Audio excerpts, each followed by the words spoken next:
classmates, gabay na naman. Kaya, magluluto na naman ng hapunan. So, panoorin niyo po itong pagluluto na gagawin ko. Ganito lang, yung simple lang, yung normal lang na pagluluto. Hi.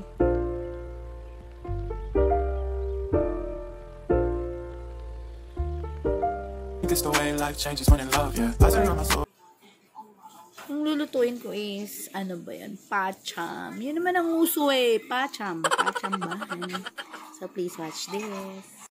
Friend, chicken adobo with sayote. Kakaiba. So, we need sayote, oyster sauce, food seasoning, onions, ginger, red chili. Also have some piece of laurel leaves, black pepper, and garlic. Of course, we have salt and the main ingredient, chicken. We need oil, soy sauce, and vinegar. Let's start. To put oil. We'll start putting the garlic, of course. And onions. Yung onions. Until it gets brown. Add the ginger. Para mawalan lang sa chicken later.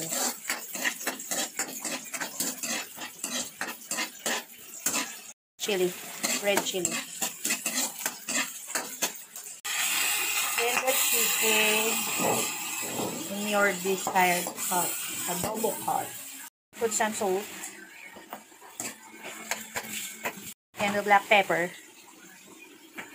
To the laurel leaves.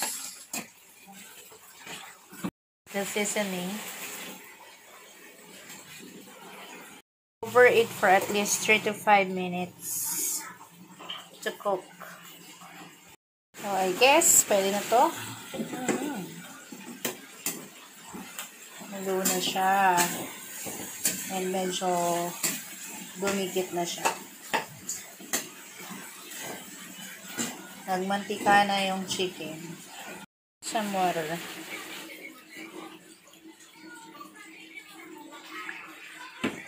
At the usual adobo na gumagamit ng soy sauce. So, gagamitin na lang natin is vinegar. Put vinegar. And then, oyster sauce. Konti lang.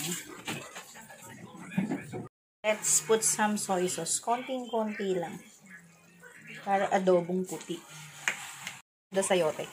Kakaiba sayote yung nilagay, not potato. Some brown sugar, not curly brown. Konting-konti lang. Makulo-kulo na. Yan. Na-cook na siya. Luto na. Ayan, luto na po ang chicken adobo PA-TSAM ni Eva sa sayote. Tikman niyo po. It's not easy to be mom. Yeah. Done na.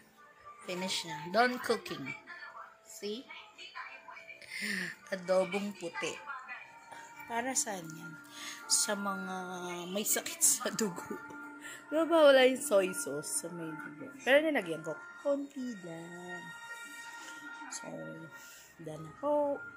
Ang vlog ko na yon sa pagluluto ng chicken adobo na sayote ang halo. Hindi potato. Adobong puti. Pero nilagyan ko pa rin ng soy sauce. Konti nga lang.